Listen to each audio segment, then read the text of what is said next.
अस्सलाम वालेकुम एवरीवन, कैसे हैं आप सब। उम्मीद करती हूँ आप सब ठीक होंगे, अपने घरों में शाद आबाद होंगे, अपनी ज़िंदगी अच्छे तरीके से एंजॉय कर रहे होंगे। Welcome back to another vlog. जैसे कि आप सबको पता है कि रमज़ान करीम का महीना चल रहा है और ये महीना बहुत ही बाबरकत और रहमतों वाला महीना है। इसमें दुआएं कबूल होती हैं और इसके बाद अल्लाह ताला ने हमें एक तोहफ़ा देना है जिसको कहते हैं ईद। और ईद की शॉपिंग के लिए हमें जाना पड़ता है बाज़ार। वैसे तो बहुत सारे लोग जो हैं वो ईद की शॉपिंग रमज़ान से पहले ही कर लेते हैं ताकि रमज़ान में बाज़ारों के चक्कर ना लगाने पड़ें और इबादत में वक्त गुजर सके। लेकिन कुछ ना कुछ चीज़ें मिस हो जाती हैं। मैंने भी ईद की शॉपिंग पहले ही कर ली थी रमज़ान से पहले, लेकिन कुछ चीज़ें रह गई थी जिसको लेने के लिए बाज़ार जाना पड़ा, जैसे कि सूट की लेस। सूट मैंने अपना अनस्टिच लिया था तो मैंने सोचा चलो उसके साथ लेस और पल्टा डोरी वगैरह मैचिंग कर लूँ। तो उसको लेके मैं आई दुकान पे, होलसेल की दुकान पे आ गई थी ताकि अच्छे तरीके से बहुत सी लेसों में से मैं अपने लिए लेस ढूंढ सकूं। तो यहाँ मैं दो लेसों के अंदर कंफ्यूज हो गई थी कि कौन सा अच्छा लगेगा। मैं उसको रख रख के देख रही थी, एक ये वाइट वाली और एक पिंक वाली, क्योंकि इसके अंदर पिंक कलर का शेड था। तो अब मैंने वैसे काफ़ी देर कंफ्यूज होने के बाद फिर मैंने पिंक कलर की लेस को सिलेक्ट कर लिया और वो मैंने ले तो ली, लेकिन अभी भी मेरा दिल मुतमईन नहीं हो रहा। आप लोग मुझे बताइएगा, मैं आप लोगों को रख के दिखाती हूँ कपड़े पे कि कौन से कलर की लेस इसके साथ अच्छी लग रही है। ये वाइट भी और पिंक भी, जो अच्छी लगेगी मुझे बताइएगा, चेंज हो सकती है। मैं शॉप वाले को बोल कर आई हूँ कि मैं लेस चेंज करवा लूँगी। आप लोग मुझे ज़रूर बताइएगा कि कौन सी सिलेक्ट करूँ। अच्छा जी, लेस को सिलेक्ट कर लेने के बाद फिर मैं आई बाज़ार में। बच्चियों के मैंने कपड़े लेने थे, लॉन के 2 पीस अनस्टिच लेने थे ताकि मैं सिलाई कर सकूं। अभी से बच्चियों के कपड़े लेकर सिलाई करूंगी तो तब तक सिलाई होंगे 1 मंथ लग जाएगा, तब तक गर्मी आ जाएगी, तो इसलिए मैं अभी ले आई। उसके लिए मैंने सिलेक्ट किए उनके लिए कपड़े। 4 सूट मैंने लिए बच्चियों के लिए और 2 पीस ही ले लिए थे कि बड़ी बेटी का बन जाएगा, बाकी जो बचेगा वो छोटी बेटियों के बन जाएगा। जो पीसेस बचेंगे, नहीं बचेंगे तो और ले आऊँगी। तो ये 4 मैंने सिलेक्ट किए, मैं आप लोगों को दिखाती हूँ, आप बताइएगा कैसे लगे आपको। ये देखिए, ये 4 सूट मैंने सिलेक्ट किए हैं, आप लोग बताइएगा कि मेरी पसंद कैसी है।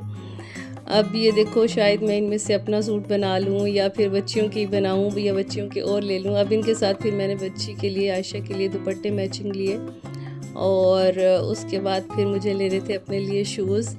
तो यहाँ से कपड़े वगैरह लेने के बाद फिर हम निकले अपने लिए शूज़ लेने के लिए। शूज़ लेने के लिए जा रही थी तो मैंने देखा कि बाज़ार की तो बहुत ही बुरी हालत हुई पड़ी है। असल में मरीम नवाज़ जो है वो काम करवा रही है सरगोदा शहर के अंदर, तो बहुत ज़्यादा यहाँ पे हर चीज़ उखेड़ी पड़ी है और ज़बरदस्त से करके दुकानों के आगे शेड बना रही है और ताकि खूबसूरती में इजाफा हो। मैं आप लोगों को दिखाती हूँ, ये देखें, इस तरह के जंगले लगा रही हैं और इसके भी पता नहीं कैसे करेंगे, क्या करेंगे, लेकिन ये बहुत खूबसूरत लग रहे हैं शॉप्स के आगे। और फिर हम पहुँचे स्टाइलों पे शूज़ लेने के लिए, क्योंकि बाकी शॉप्स बंद थी, क्योंकि जुमा था और जुमा को शॉप्स वगैरह बंद होती हैं, कम ही शॉप्स खुली हुई होती हैं। फरहान साहब के पास टाइम नहीं होता कि वो किसी और दिन मुझे शॉपिंग पे ले जाएं, तो जुमे का दिन ही सिलेक्ट किया उन्होंने और जुमे को अक्सर शॉप्स बंद होती हैं। अच्छा जी, तो आ गए हम शूज़ लेने और यहाँ पे बहुत खूबसूरत शूज़ थे और समझ नहीं आ रही थी कि कौन सा सिलेक्ट करूँ। तो मुझे अपने सूट के साथ ही मैचिंग लेना था शूज़, तो मैंने वही सिलेक्ट किया, वो कलर मैंने सिलेक्ट किया। बहुत मुश्किल से मुझे मिला, लेकिन मिल गया। ये देखिए, मैं आपको दिखाती हूँ कि मैंने कौन सा कलर सिलेक्ट किया। मुझे 2 शूज़ चाहिए थे, एक मुझे कंफर्ट के लिए चाहिए था कि मैं कहीं भी आने जाने में आराम से पहन सकूं, और एक मुझे ईद के कपड़ों के साथ चाहिए था। ये ईद के कपड़ों के साथ मैंने ये सिलेक्ट किया और अपनी कंफर्ट के लिए मैंने जो सिलेक्ट किया वो मैं आपको दिखाती हूँ। ये शूज़ मैंने सिलेक्ट किए और आप बताइएगा कि ये दोनों कैसे लगे आपको, मेरी पसंद कैसी लगी। और आप लोग मुझे बताइए कि आप लोगों ने अपनी ईद की शॉपिंग कर ली है या नहीं की। आप लोगों ने कपड़े जो हैं वो स्टिच लिए हैं, अनस्टिच लिए हैं, और अगर अनस्टिच लिए हैं तो आप लोगों के कपड़े सिलाई हो गए हैं या नहीं। आपकी ईद की तैयारी कहाँ तक पहुँची है, मुझे सब ज़रूर बताइएगा। और ये भी बताइएगा, क्या आप अपने कपड़े खुद स्टिच कर लेती हैं या आप दर्जन को देती हैं कपड़े स्टिच करने के लिए? मैं तो खुद कर लेती हूँ, मैं बस अपनी बच्चियों के कपड़े खुद सिलाई करती हूँ और अपने जो है वो मैं अपनी सिस्टर से सिलाई करवाती हूँ। माशाल्लाह वो ज़बरदस्त कपड़े सिलाई करती है। तो अच्छा जी, बाज़ारों में आ तो जाओ लेकिन समझ नहीं आती कि क्या क्या लेना है। अभी मैंने ज्वेलरी लेनी थी, ज्वेलरी की शॉप बंद थी और कुछ चीज़ें मैंने और लेनी थी जो मैं भूल गई लेना।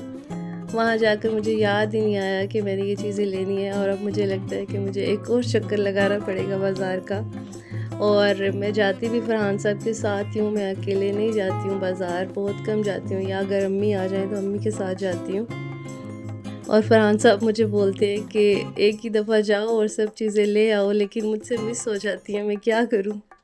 आप लोग बताएं, आप लोग जब जाते हो बाज़ार तो आप लोग सारी चीज़ें एक साथ ही ले आते हो या आप लोग भी मिस करते हो कुछ चीज़ें? अच्छा जी, जब हम बाज़ार से निकलने वाले थे तो हमने देखा कि अफ्तारी में टाइम बहुत कम बचा है, क्योंकि जब आप बाज़ार आते हैं ना तो फिर टाइम का बिल्कुल भी पता नहीं चलता कि टाइम कैसे गुज़र गया। तो अब इतना टाइम नहीं था कि मैं घर जाकर अफ्तारी बना पाती, तो हमने सोचा कि चलो रास्ते से हल्की-फुल्की सी कोई चीज़ें लेते हुए जाएंगे अफ्तारी की, ताकि घर जाकर बनानी ना पड़े, क्योंकि बच्चे जो हैं मेरे आयशा और हंसला उन दोनों का भी रोज़ा था। अल्लाह ताला सब के बच्चों को रोज़े रखने की तौफ़ीक अता फ़रमाए और हमें भी इबादत को अच्छे तरीके से करने की तौफ़ीक अता फ़रमाए। आप सब से मेरी रिक्वेस्ट है कि आप सब अपनी दुआओं में, सहरी में, इफ्तारी में, नमाज़ों में मुझे ज़रूर याद रखिएगा और मेरे बच्चों को, मेरे हस्बैंड को ज़रूर याद रखिएगा। मैं भी इंशाल्लाह आप सबको अपनी दुआओं में याद रखूँगी। हाँ, यहाँ हमने फ्रूट चाट ली और क्रीम चाट और साथ में हमने चना चाट ली। उसके बाद जलेबी और पकोड़े वग़ैरह और बाकी चीज़ें लेकर हम घर आ गए। अच्छा जी, लास्ट में मुझे एक बात याद आ गई, मैं ये पूछ रही थी आपसे कि ज्वेलरी मैंने अभी लेनी है, तो आप लोगों ने मेरे सूट का कलर तो देख लिया, शूज़ भी देख लिए। आप मुझे बताइए कि मुझे ज्वेलरी किस कलर की सिलेक्ट करनी चाहिए और किस तरह की, लाइट, हैवी इयररिंग हो जस्ट, या फिर गले का हार भी हो, लॉकेट जिसको बोलते हैं। अच्छा जी, लाइट सी इफ्तारी करने के बाद हमने प्लान बनाया कि आज हम करेंगे पिज़्ज़ा पार्टी, तो हमने ऑर्डर कर दिया, घर ही आ गया था पिज़्ज़ा और बर्गर वगैरह। वो हमने खाए और अल्लाह ताला का शुक्र अदा किया। अल्लाह ताला सबको अपनी नेमतों से नवाजे। आप लोगों का बहुत शुक्रिया, आपने मेरा ब्लॉग यहाँ तक देखा। मिलते हैं फिर, अल्लाह हाफिज़।